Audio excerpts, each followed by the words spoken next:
Mr. President.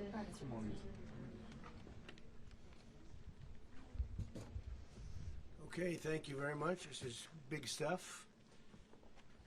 We appreciate you being here. Late last night and early today, at my direction, the United States Armed Forces conducted an extraordinary military operation in the capital of Venezuela. Overwhelming American military power, air, land, and sea, was used to launch a spectacular assault.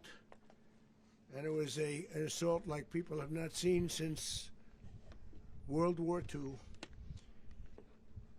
It was a force against a heavily fortified military fortress in the heart of Caracas to bring outlaw dictator Nicolás Maduro to justice. This was one of the most stunning, effective, and powerful displays of American military might and competence in American history. And if you think about it, we've done some other good ones, like the attack on Soleimani, the attack on al-Baghdadi, and the obliteration and decimation of the Iran nuclear sites just recently in an operation known as Midnight Hammer. All perfectly executed and done. No nation in the world could achieve what America achieved yesterday, or frankly in just a short period of time. All Venezuelan military capacities were rendered powerless as the men and women of our military, working with U.S. law enforcement, successfully captured Maduro in the dead of night. It was dark. The lights of Caracas were largely turned off due to a certain expertise that we have. It was dark and it was deadly. But captured along with his wife, Cilia Flores, both of whom now face American justice.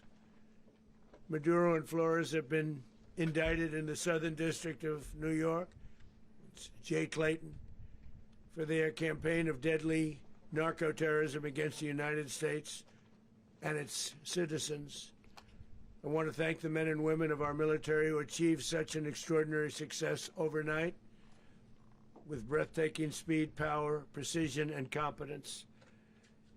You rarely see anything like it. You've seen some raids in this country that didn't go so well. They were an embarrassment. If you look back to Afghanistan, or if you look back to the Jimmy Carter days, they were different days. We're a respected country again, maybe like never before. These highly trained warriors, operating in collaboration with U.S. law enforcement, caught them in a very ready position. They were waiting for us. They knew we had many ships out in the sea, just sort of waiting. They knew we were coming. So they were in a ready, what's called a ready position. But they were completely overwhelmed and very quickly incapacitated. If you would have seen what I saw last night, you would have been very impressed. I'm not sure that you'll ever get to see it, but it was an incredible thing to see. Not a single American service member was killed, and not a single piece of American equipment was lost. We had many helicopters, many planes, many people involved in that fight. But think of that, not one piece of military equipment was lost, not one service member was, more importantly, killed. The United States military is the strongest and most fearsome military on the planet by far, with capabilities and skills our enemies can scarcely begin to imagine. We have the best equipment anywhere in the world. There's no equipment like what we have, and you see that even if you just look at the boats. You know, we've knocked out 97% of the drugs coming in by sea. 90%. Each boat kills 25, on average, 25,000 people. We knocked out 97%. And those drugs mostly come from a place called Venezuela. We're going to run the country until such time as we can do a safe, proper, and judicious transition. So we don't want to be involved with having somebody else get in and we have the same situation that we had for the last long period of years. So we are going to run the country until such time as we can do a safe, proper, and judicious transition. And it has to be judicious because that's what we're all about. We want peace, liberty, and justice for the great people of Venezuela, and that includes many from Venezuela that are now living in the United States and want to go back to their country. It's their homeland. We can't take a chance that somebody else takes over Venezuela that doesn't have the good of the Venezuelan people in mind. We've had decades of that. We're not going to let that happen. We're there now, and what people don't understand, but they understand as I say this, we're there now, but we're going to stay until such time as the proper transition can take place. So we're going to stay until such time as we're going to run it, essentially, until such time as a proper transition can take place. As everyone knows, the oil business in Venezuela has been a bust, a total bust, for a long period of time. They were pumping almost nothing by comparison to what they could have been pumping and what could have taken place. We're going to have our very large United States oil companies, the biggest anywhere in the world, go in, spend billions of dollars, fix the badly broken infrastructure, the oil infrastructure, and start making money for the country. And we are ready to stage a second and much larger attack if we need to do so. So we were prepared to do a second wave if we needed to do so. We actually assumed that a second wave would be necessary, but now it's probably not. The first wave, if you'd like to call it that, the first attack was so successful, we probably don't have to do a second, but we're prepared to do a second wave, a much bigger wave, actually. This was pinpoint, but we have a much bigger wave that probably won't have to do. This partnership of Venezuela with the United States of America, a country that everybody wants to be involved with because of what we were able to do and accomplish, will make the people of Venezuela rich, independent, and safe. And it will also make the many, many people from Venezuela that are living in the United States extremely happy. They suffered. They suffered. So much was taken from them. They're not going to suffer anymore. The illegitimate dictator Maduro was the kingpin of a vast criminal network responsible for trafficking colossal amounts of deadly and illicit drugs into the United States. As alleged in the indictment, he personally oversaw the vicious cartel known as Cartel de las Solas, which flooded our nation with lethal poison, responsible for the deaths of countless Americans, the many, many Americans. Hundreds of thousands over the years of Americans died because of him. Maduro and his wife will soon face the full might of American justice and stand trial on American soil. Right now they're on a ship. They'll be heading to, ultimately, New York, and then a decision will be made, I assume, between New York and Miami or Florida. But we have people where the overwhelming evidence of their crimes will be presented in a court of law. And I've seen it. I've seen what we have. It's both horrible and breathtaking that something like this could have been allowed to take place. For many years after his term as president of Venezuela expired, Maduro remained in power and waged a ceaseless campaign of violence, terror, and subversion against the United States of America, threatening not only our people, but the stability of the entire region. And you all saw it. In addition to trafficking gigantic amounts of illegal drugs that inflicted untold suffering and human destruction all over the country, all over in particular the United States, Maduro sent savage and murderous gangs, including the bloodthirsty prison gang, Tren de Aragua, to terrorize American communities nationwide. And he did indeed. They were in Colorado. They took over apartment complexes. They cut the fingers off people if they call police. They were brutal, but they're not so brutal now. And I just have to congratulate our military, Pete and everybody, and our National Guard, because the job that they've done, whether it's in Washington, D.C., where we have a totally safe city, where it was one of the most unsafe cities anywhere in the world, frankly, and now we have no crime in Washington, D.C. We haven't had a killing. We had the terrorist attack a few weeks ago. A little bit of a different kind of a threat, but we haven't had a killing in a long period of time, 6, 7 months. We used to have two, on average, 2 a week in Washington, our capital. We don't have that anymore. The restaurants are opening. Everyone's happy.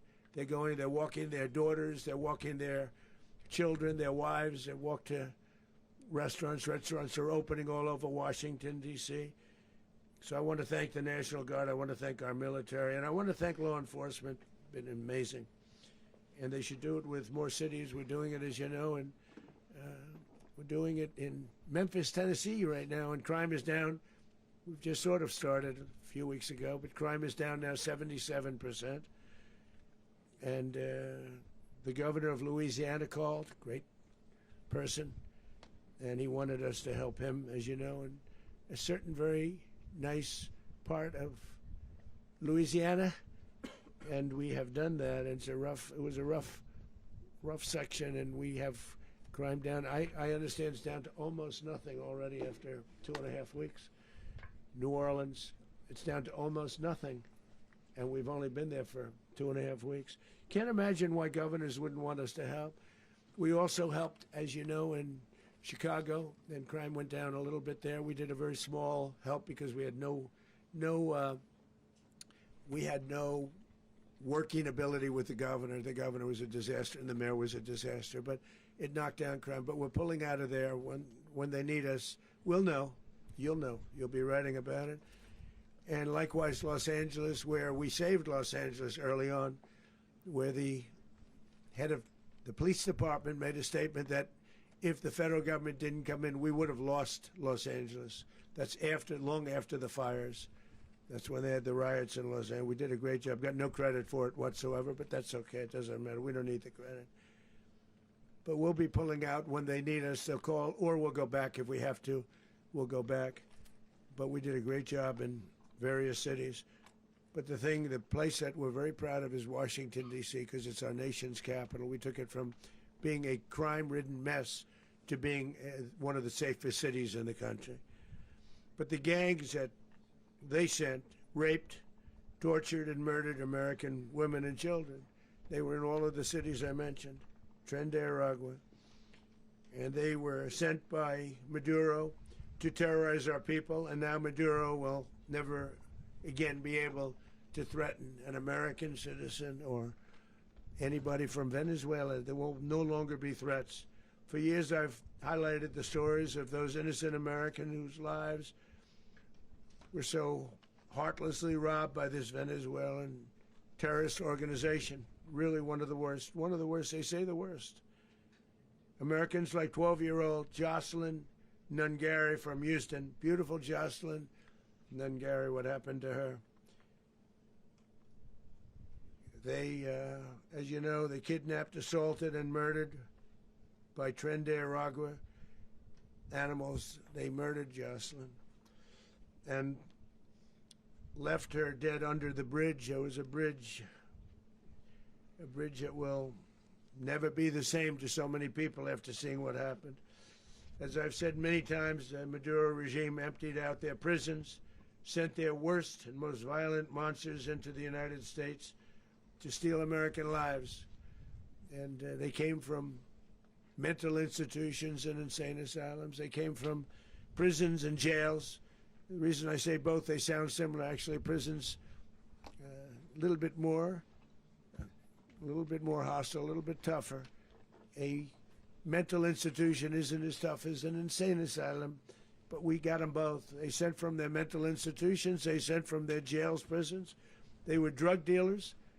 They were drug kingpins. They sent everybody bad into the United States, but no longer. And we have now a border where nobody gets through. In addition, Venezuela unilaterally seized and stole American oil, American assets, and American platforms, costing us billions and billions of dollars. They did this a while ago, but we never had a president that did anything about it. They took all of our property. It was our property. We built it.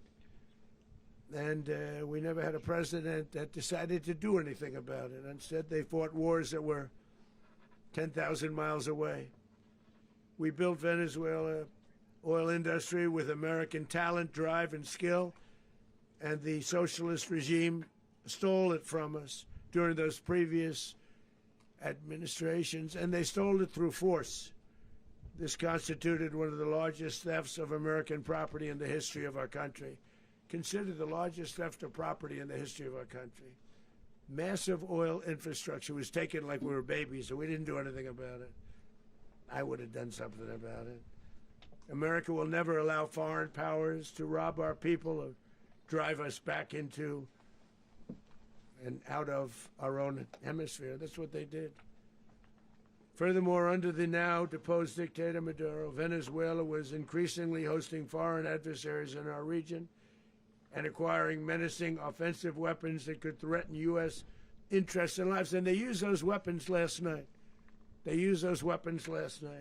Potentially in league with the cartels operating along our border.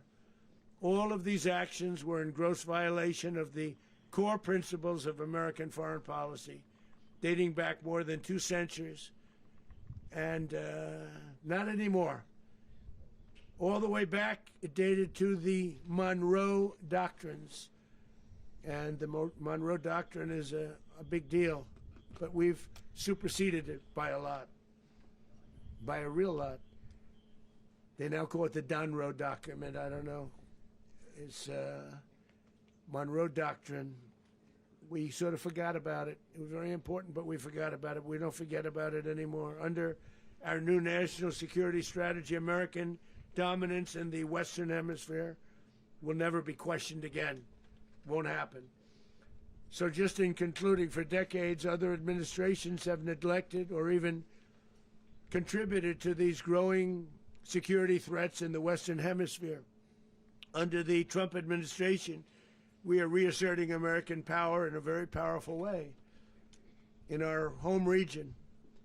And our home region is very different than it was just a short while ago. The future will be, and we did this in my first term. We had great dominance in my first term, and we have far greater dominance right now. Everyone's coming back to us. The future will be determined by the ability to protect commerce and territory and resources that are core to national security. These are core to our national security.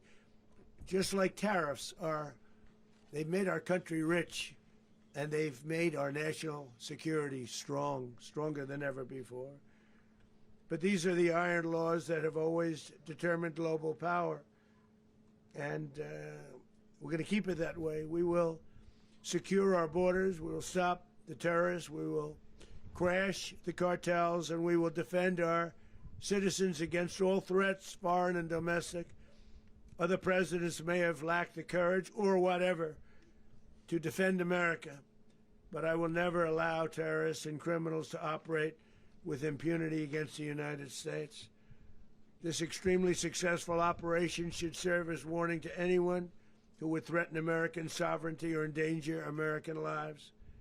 Very importantly, the embargo on all Venezuelan oil remains in full effect.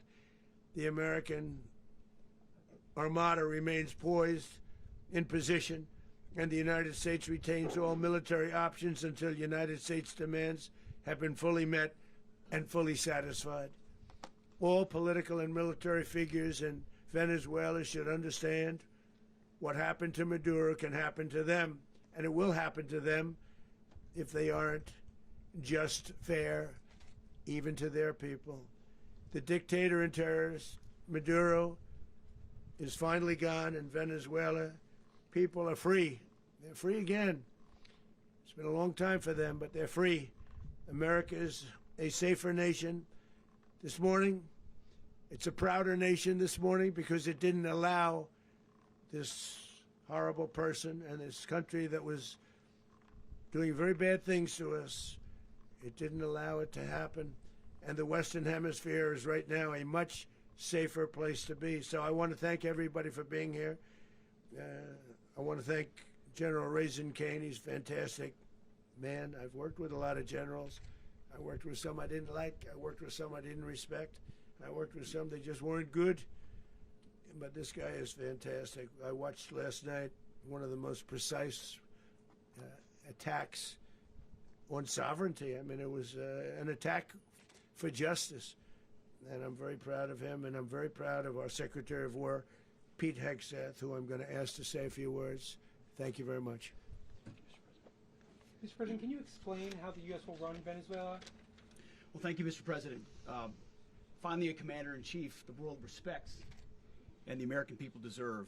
And as the President said, words can barely capture the bravery and the power and the precision of this historic operation. A massive joint military and law enforcement raid flawlessly executed by the greatest Americans our country has to offer. American warriors are second to none, the best in the world and the best of our country. What all of us witnessed last night was sheer guts and grit, gallantry, and glory of the American warrior. I'm simply humbled by such men, and I tip my hat to our chairman, Dan Raisin Kane, and all those Americans who stood watch last night. Our warriors are the elite of America, and again, President Trump has your back. No other country on planet Earth, and it's not even close, could pull this kind of operation off. And no other president has ever shown this kind of leadership, courage, and resolve. The most powerful combination the world has ever seen. As the President said, our adversaries remain on notice. America can project our will anywhere, anytime. The coordination, the stealth, the lethality, the precision, the very long arm of American justice, all on full display in the middle of the night. Nicolás Maduro had his chance, just like Iran had their chance, until they didn't and until he didn't. He effed around, and he found out. President Trump is deadly serious about stopping the flow of gangs and violence to our country. Deadly serious about stopping the flow of drugs and poison to our people. Deadly serious about getting back the oil that was stolen from us. And deadly serious about reestablishing American deterrence and dominance in the Western Hemisphere. This is about the safety, security, freedom, and prosperity of the American people. This is America first. This is peace through strength. And the United States War Department is proud to help deliver it.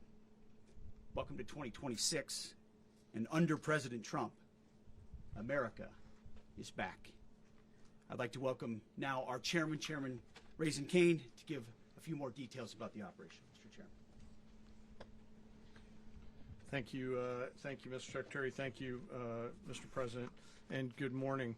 Last night, on the order of the President of the United States and in support of a request from the Department of Justice, as the President said, the United States military conducted an apprehension mission in Caracas, Venezuela, to bring to justice two indicted persons, Nicolás and Cilia Maduro. This operation, known as Operation Absolute Resolve, was discreet, precise, and conducted during the darkest hours of January 2nd and was the culmination of months of planning and rehearsal, an operation that, frankly, only the United States military could undertake. What I'd like to do this morning is talk to you through some of the preparation and the details without compromising any of our tactics, techniques, and procedures. There is always a chance that we'll be tasked to do this type of mission again. Our interagency work began months ago and built on decades of experience of integrating complex air, ground, space, and maritime operations. While the past 2 decades have honed the skills of our special operations forces, this particular mission required every component of our joint force, with soldiers, sailors, airmen, Marines, and Guardians working in unison with our intelligence agency partners and law enforcement teammates in an unprecedented operation. We leveraged our unmatched intelligence capabilities and our years of experience in hunting terrorists, and we could not have done this mission without the incredible work by various intelligence agencies, including the CIA, NSA, and NGA. We watched, we waited, we prepared, we remained patient and professional. This mission was meticulously planned, drawing lessons from decades of missions over the last many years, many missions over these last many years. This was an audacious operation that only the United States could do. It required the utmost of precision and integration within our joint force. And the word integration does not explain the sheer complexity of such a mission. An extraction so precise it involved more than 150 aircraft launching across the Western Hemisphere in close coordination, all coming together in time and place to layer effects for a single purpose: to get an interdiction force into downtown Caracas while maintaining the element of tactical surprise. Failure of one component of this well-oiled machine would have endangered the entire mission, and failure is never an option for America's joint force. Those in the air over Caracas last night were willing to give their lives for those on the ground and in the helicopters. Let me talk a little bit about the preparation. After months of work by our intelligence teammates to find Maduro and understand how he moved, where he lived, where he traveled, what he ate, what he wore, what were his pets, in early December, our force was set pending a series of aligned events. Key was choosing the right day to minimize the potential for civilian harm and maximize the element of surprise, and minimize the harm to the indicted personnel, so as the President said, they could be brought to justice. And as the President said earlier today, weather in Venezuela is always a factor this time of the year. And over the weeks through Christmas and New Year's, the men and women of the United States military sat ready, patiently waiting for the right triggers to be met and the President to order us into action. Last night, the weather broke just enough, clearing a path that only the most skilled aviators in the world could maneuver through. Ocean, mountain, low cloud ceilings, but when tasked with a mission, this organization does not quit. At 10:46 p.m. Eastern Time last night, the President ordered the United States military to move forward with this mission. He said to us, and we appreciate it, Mr. President, good luck and Godspeed. And those words were transmitted to the entire joint force. Over the course of the night, aircraft began launching from 20 different bases on land and sea across the Western Hemisphere. In total, more than 150 aircraft, bombers, fighters, intelligence, reconnaissance, surveillance, rotary wing were in the air last night. Thousands and thousands of hours of experience were airborne. Our youngest crew member was 20, and our oldest crew member was 49, and there's simply no match for American military might. As the night began, the helicopters took off with the extraction force, which included law enforcement officers, and began their flight into Venezuela at 100 feet above the water. As they approached Venezuelan shores, the United States began layering different effects provided by Spacecom, Cybercom, and other members of the interagency to create a pathway. Overhead, those forces were protected by aircraft from the United States Marines, the United States Navy, the United States Air Force, and the Air National Guard. The force included F-22s, F-35s, F-18s, EA-18s, E-2s, B-1 bombers, and other support aircraft, as well as numerous remotely piloted drones. As the force began to approach Caracas, the Joint Air Component began dismantling and disabling the air defense systems in Venezuela, employing weapons to ensure the safe passage of the helicopters into the target area.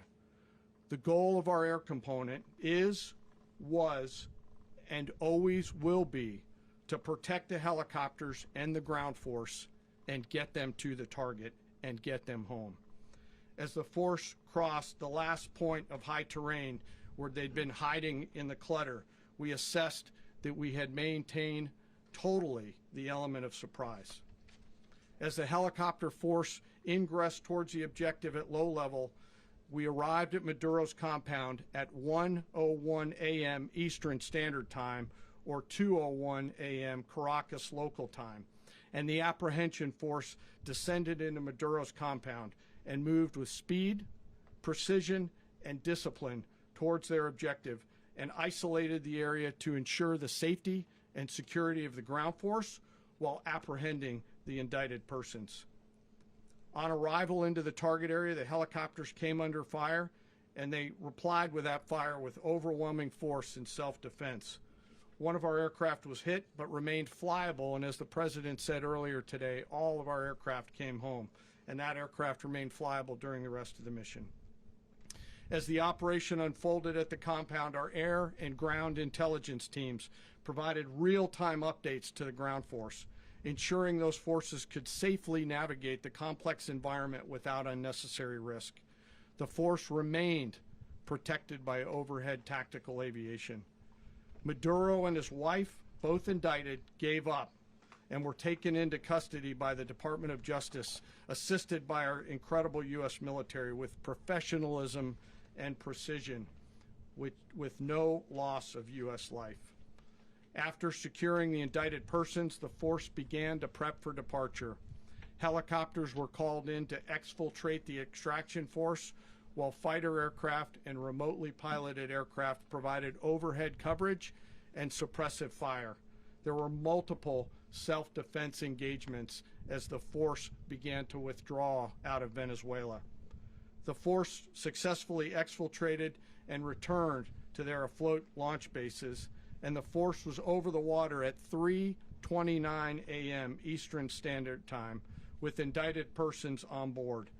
And both Maduro and his wife were embarked aboard the USS Iwo Jima. In closing, what we've witnessed today is a powerful demonstration of America's joint force.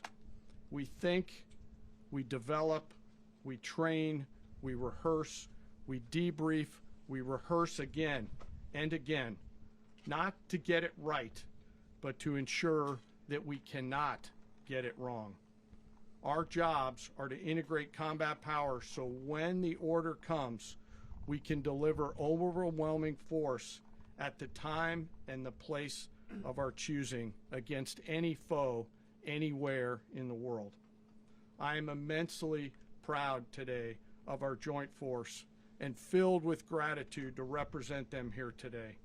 There is simply no mission too difficult for these incredible professionals and the families that stand by them and support them. As we stand here this morning, our forces remain in the region at a high state of readiness, prepared to project power, defend themselves, and our interests in the region. This operation is a testament to the dedication and unwavering commitment to justice and our resolve to hold accountable those who threaten peace and stability. In closing, I want to express my heartfelt gratitude to the brave men and women who executed this mission. Their courage and tireless commitment to our nation are what makes us strong. Thank you, Mr. Secretary, and thank you, Mr. President. Well, I don't have much to add to what you've heard now, other than the following points. Nicolás Maduro was indicted in 2020 in the United States He is not the legitimate president of Venezuela. That's not just us saying it. The first Trump administration, the Biden administration, the second Trump administration, none of those three recognized him. He's not recognized by the European Union and multiple countries around the world. He is a fugitive of American justice with a $50 million reward, which I guess we saved $50 million. And We should make sure. yeah, exactly. But Don't let anybody claim it. Nobody deserves it but us. But I want to be clear about one thing. Nicolás Maduro had multiple opportunities to avoid this. He was provided multiple very, very, very generous offers and chose instead to act like a wild man, chose instead to play around. And the result is what we saw tonight.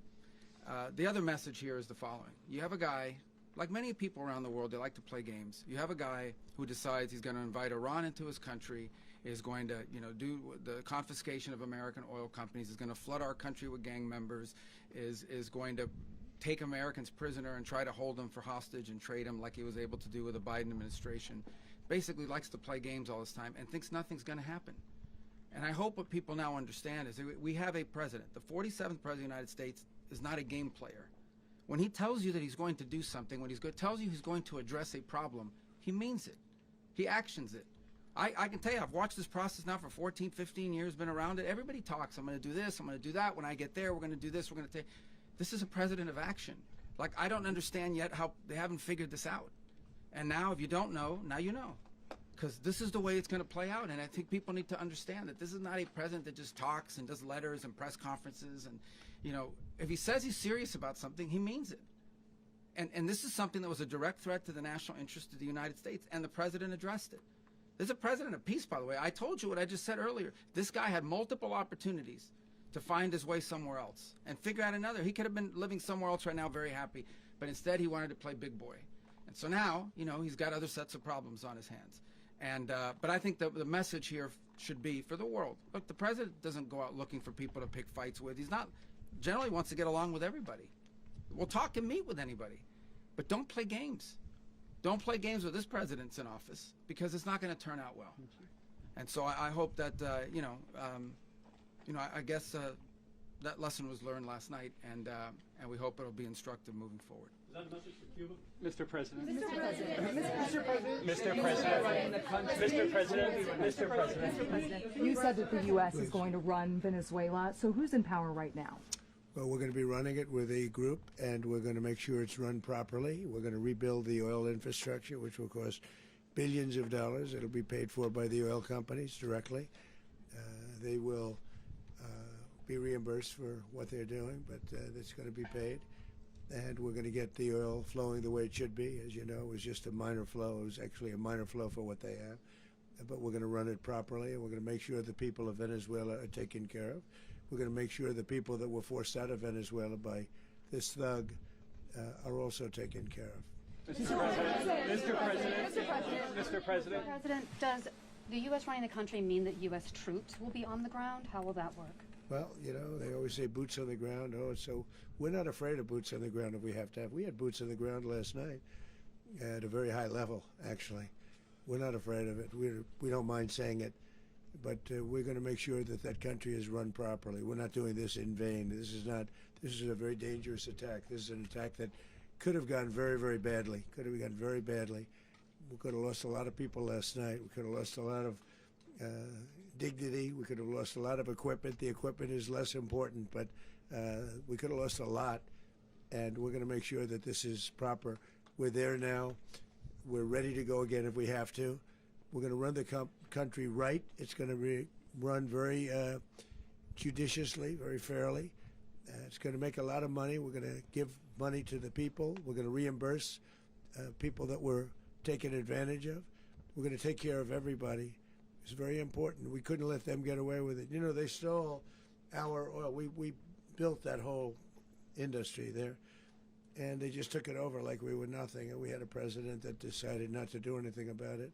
So we did something about it. We're late, but we did something about it. Yeah, please. Mr. President, can you explain the exact mechanism by which you're going to run the country? Are you going to designate a U.S. official to coordinate? Yes, it's all being done right now. We're designating people. We're talking to people. We're designating various people, and we're going to let you know who those people are. Mr. President. What's the group you mentioned that would run Venezuela? Well, it's largely going to be for a period of time the people that are standing right behind me.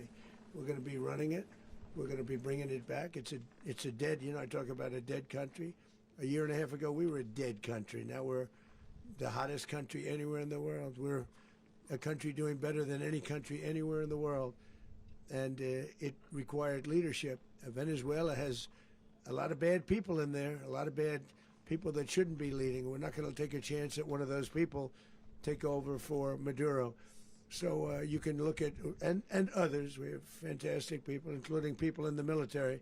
So we're going to have a group of people running it until such time as it can be put back on track, make a lot of money for the people, and give people a great way of life, and also reimbursement for people in our country that were forced out of Venezuela. Rubio would be. You said earlier today that you weren't going to back Machado to come back and be the opposition leader in your Fox and Friends interview. And then you also mentioned the vice president of Venezuela. Are you going to work with the vice president of Venezuela, or how do you foresee the relationship Well, going? I understand she was just sworn in, but she was, as you know, picked by Maduro. So Marco's working on that directly. He just had a conversation with her, and she's essentially willing to do what we think is necessary to make Venezuela great again. Very simple. Mr. President, Colombian President Gustavo Petro, a couple weeks ago, you said he's got to watch his ass. And today, he said he's not concerned about anything happening to him in the aftermath of this operation. So, just what your message is Well, about he that. has cocaine mills. He has factories where he makes cocaine. And yeah, I think I stick by my first statement. He's making cocaine. They're sending it into the United States. So he does have to watch his ass. Mr. President, Rubio, Mr. President, did you notify any members of Congress in advance? Marco, do you want to talk about that? Because you were involved in it. Sure. We call members of Congress immediately after. This was not the kind of mission that you can do congressional notification on. It was a trigger-based mission in which conditions had to be met night after night. We watched and monitored that for a number of days. So it's just simply not the kind of mission you can call people and say, hey, we may do this at some point in the next 15 days. But it's largely a law enforcement function. Remember, at the end of the day, at its core, this was an arrest of 2 indicted fugitives of American justice, and the Department of War supported the Department of Justice in that job. Now, there are broader policy implications here, but it's just not the kind of mission that you can pre-notify because it endangers the mission. Plus, if I could add one thing to that, Congress has a tendency to leak. This would not be good. If they leaked, General, I think it would have been maybe a very different result. But I have to say, they knew we were coming at some point, We had a lot of ships out there. They sort of knew we were coming. We were. But Congress will leak, and we don't want leakers. Mr. President, You were one of the only people to watch this all play out live. What was Maduro doing when the U.S. forces entered what I assume would be his home? And also, was there any point where the U.S. was considering if Maduro pushed back or resisted killing Maduro? It could have happened. It could have happened. He was trying to get into a safe place. You know what a safe place is, all steel. And he wasn't able to make it to the door because our guys were so fast. They went through the opposition so fast. And there was a lot of opposition. People were wondering, do we get him by surprise? Sort of surprised, but they were waiting for something. It was a lot of opposition. There was a lot of gunfire. You saw some of it today. But he was trying to get to a safe place, which wasn't safe because we would have had the door blown up in about 47 seconds, they say on average, regardless of how thick the steel was. It was a very thick door. It was a very heavy door, but he was unable to get to that door. He made it to the door. He was unable to close it. So where's Maduro going to be? Go ahead, finish. Where is Maduro going to be in the time being right now? Do you know his exact Well, whereabouts? eventually, ultimately, in the near future, he's going to be brought to New York. And where is he going to be held? Where is he going to be held in New York? Do you know? That's going to be up to the officials that do these things. Mr. President, the U.S. has something of a mixed track record of ousting dictators without necessarily a plan for what comes afterwards. Not with Did me, that weigh on your decision Well, that's making? when we had different presidents, but with me, that's not true. With me, we've had a perfect track record of winning. We win a lot, and we win. If you look at Soleimani, you look at al-Baghdadi, you look at the Midnight Hammer. Midnight Hammer was incredible. Right now, you wouldn't have peace in the Middle East. We have essentially peace in the Middle East because of that. If we weren't successful with Midnight Hammer, you wouldn't have peace in the Middle East. So with me, you've had a lot of victory. You've had only victories. You've had no losses. Yeah. Mr. President, can you? How long do you expect the U.S. to run Venezuela, and how soon do you want the Venezuelan people to hold elections? So I'd like to do it quickly, but it takes a period of time. You know, we're rebuilding. We have to rebuild their whole infrastructure. The infrastructure is rotted. It's actually very dangerous. It's blow-up territory. Oil is very dangerous. It's a very dangerous thing to take out of the ground. It can kill a lot of people. It has killed a lot of people doing just that. The infrastructure is old. It's rotted. Much of it is stuff that we put there 25 years ago, and we're going to be replacing it. And we're going to take a lot of money out so that we can take care of the country. Are you saying that Secretary Rubio and Mr. President, China, Russia, and Iran have interests in Venezuela. How does this operation affect your relationships with them when it comes to the oil and drugs? In terms of China and Russia, Russia when we get things straightened out. But in terms of other countries that want oil, we're in the oil business. We're going to sell it to them. We're not going to say we're not going to. In other words, we'll be selling oil. Probably in much larger doses because they couldn't produce very much because their infrastructure was so bad. So we'll be selling large amounts of oil to other countries, many of whom are using it now, but I would say many more will come. Are you saying that, Mr. President, are you saying that? Oh, Mr. President, thank you. What is your message to the people of Venezuela today? Of course, the civilian population specifically, they have a lot of questions. What is your message to the people of Venezuela? That you're going to have peace, justice. You're going to have some of the riches that you should have had for a long period of time. It was stolen from you. But you're going to have peace and you're going to have safety. You're going to have justice. You're going to have a country. You're going to have a real country. You're going to have potentially a great country. You know, if you go back 20 years, maybe even a little longer ago, that was a great country. And they destroyed it. Remember I said that if we lose this election, the United States will be Venezuela on steroids. That's what would have happened. Had we lost the election, the 2024 election, we suffered so badly when you look at the border from 2020. What they did, what Joe Biden administration did to our country should never be forgotten. But if we had to go through another year of that, we wouldn't have. We would be exactly where Venezuela was in terms. I used to say, if they win, we're going to be Venezuela on steroids, and that's what would have happened. President, thank you. Are you saying that Secretary Hegseth and Rubio are going to be running Venezuela, and will you be sending in U.S. military troops to provide? They're going to be a team that's working with the people of Venezuela to make sure that we have Venezuela right. Because for us to just leave, who's going to take over? I mean, there is nobody to take over. You have a vice president who's been appointed by Maduro. And right now she's the vice president, and she's, I guess, the president. She was sworn as president just a little while ago. She had a long conversation with Marco, and she said, we'll do whatever you need. I think she was quite gracious, but she really doesn't have a choice. We're going to have this done right. We're not going to just do this with Maduro, then leave like everybody else, leave and say, let it go to hell. If we just left, it has zero chance of ever coming back.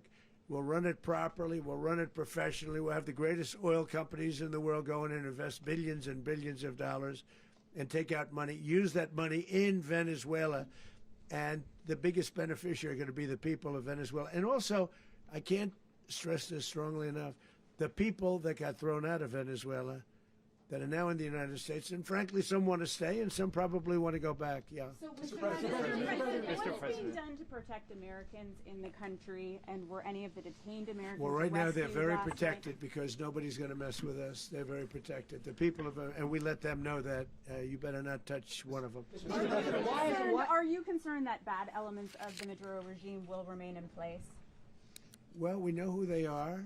We're on them, and they're acting much differently now than they would have acted 2 days ago. And what can you Okay, say wait, about behind you, please. Mr. President, why is running a country in South America America first?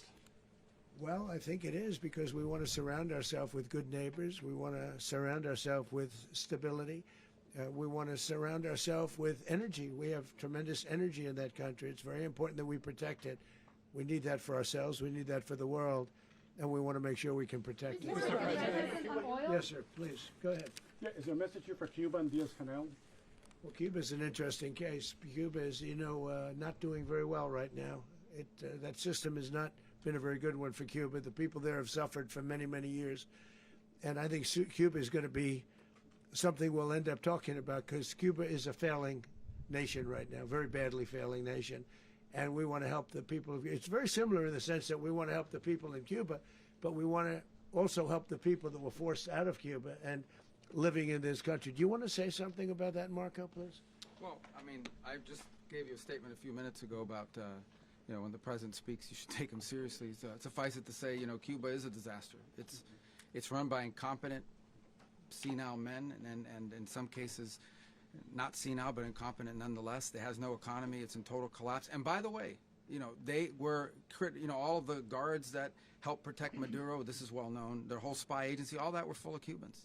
I mean, it's amazing. This poor island took over Venezuela in some cases. One of the biggest problems that Venezuelans have is they have to declare independence from Cuba, that tried to basically colonize it from a security standpoint. So, yeah, look, if I lived in Havana and I was in the government, I'd be concerned, at least a little bit. Are you cutting off the oil flow to Cuba from Venezuela?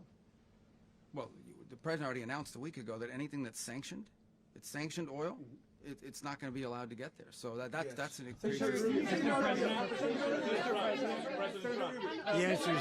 answer is yes. Mr. President, Mr. President, is the U.S. aware of the location of opposition leader Machado, and have you been in contact with her? No, we haven't. No, we haven't. Mr. President, how many hesitations about Machado as the next leader? On Monday. Oh, I think it would be very tough for her to be the leader. She doesn't have the support within, or the respect within the country. She's a very nice woman, but she doesn't have the respect to be the leader. Is it possible that the U.S. ends up administrating Venezuela for years? Well, it won't cost us anything, because the money coming out of the ground is very substantial, so it's not going to cost us anything. So the U.S. isn't going to dedicate we will. money to...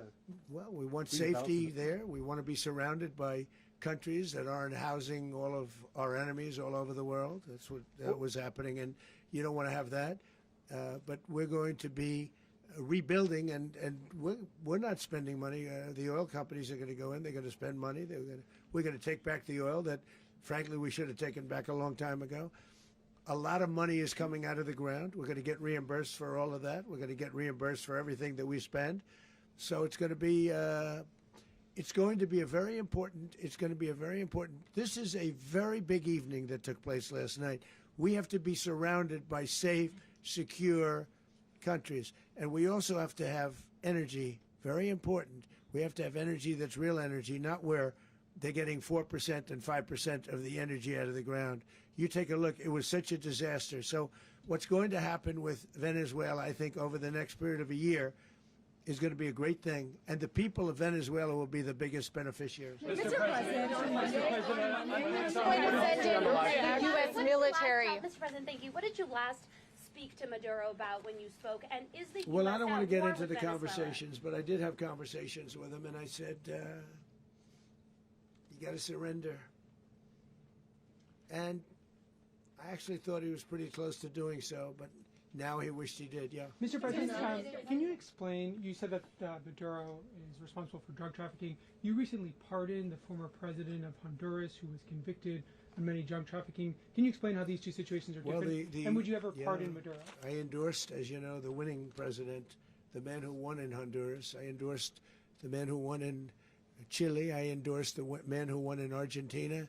And we are doing very well with that whole group. What the man that I pardoned was, if you could equate it to us, he was treated like the Biden administration treated a man named Trump. That didn't work out too well for them. This was a man who was persecuted very unfairly. He was the head of the country. He was persecuted very unfairly. And there are a number of them. And we felt that it was a very unfair situation that happened to him. He's also a party member of the man who won.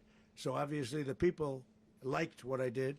And one of the reasons that was done is because of the fact that the party in power felt very strongly that that man was treated very badly. I studied it very quickly, and then I studied it in great detail. I went to a lot of the people standing behind me, and they felt that that man was persecuted and treated very badly. That's why I gave him a pardon. Mr. President, you referenced boots on the ground earlier. Can you just sort of button this up? Do you envision the U.S. military having a presence in Venezuela as the U.S. runs that country? Well, no, we're going to have a presence in Venezuela as it pertains to oil, because we have to have, we're sending our expertise in. So you may need something, not very much. But no, we're going to be taking out a tremendous amount of wealth out of the ground. and that wealth is going to the people of Venezuela and people from outside of Venezuela that used to be in Venezuela. And it goes also to the United States of America in the form of reimbursement for the damages caused us by that country. So I want to thank you all very much. Thank you. Do you have one? Yes, please. You were so nice before. I'm going to give you the final question. Go Thank ahead. you, Mr. Unless it's a bad question, in It's which about case I'll Putin. go one word. It's about who? It's about Putin, if you want. About Putin. Well, Okay. that's always nice. You had a to talk phone. about Putin. You had a phone call with him Yeah. on Monday. Did he talk at all about Maduro? Did y'all talk about this? No, we didn't. And We then- never spoke about Maduro. Are you mad at him right now? I mean, there's this I'm not intelligence. thrilled with Putin. I'm not thrilled with Putin. He's killing too many people. There was that I intelligence. thought that would be so. I settled 8 1/4 war. You know what the 1/4 was? Thailand and Cambodia. I did it again. They broke out, and I did it in about 5 hours, and I settled it. I'm giving myself 1/4, so I'm up to now 8 1/4. In other words, I settled the war, but then they broke out. They had a pretty bad breakout over the last 4 days. I got them to go back to peace. So I only give 1/4. I thought the easiest one would be, one of the easier ones would be Russia, Ukraine. It's not. And they both have done some pretty bad things. And look, that's Biden's war. That's not my war. But I want to stop the lives. Did you see where last month, 30,000, it was 27,000 the month before. 30,000, mostly soldiers, were killed this last month. 30,000. I want to stop that. You know, I got NATO to pay 5% instead of the 2% that they weren't paying. They weren't paying 2, now they pay 5. And we send them a lot of munitions, we send them a lot of things, missiles and various other things, a lot. And they pay. The United States is not losing money. We're probably making money on that. It's the last thing I care about. I just want to stop all those people. We're losing 25, 30,000 human beings that come from 2 places that are very far away. But if I can stop, because it's something I've been pretty good at doing, deals, I guess. It's all a deal. Life is a big deal.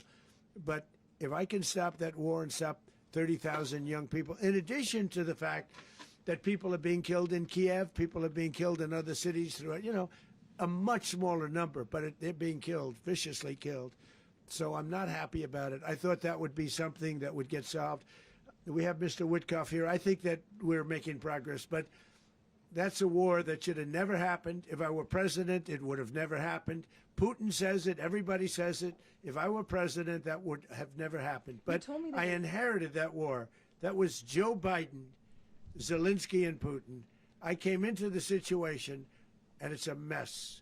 And I will say this. I watched an operation last night that was so precise, that was so brilliant.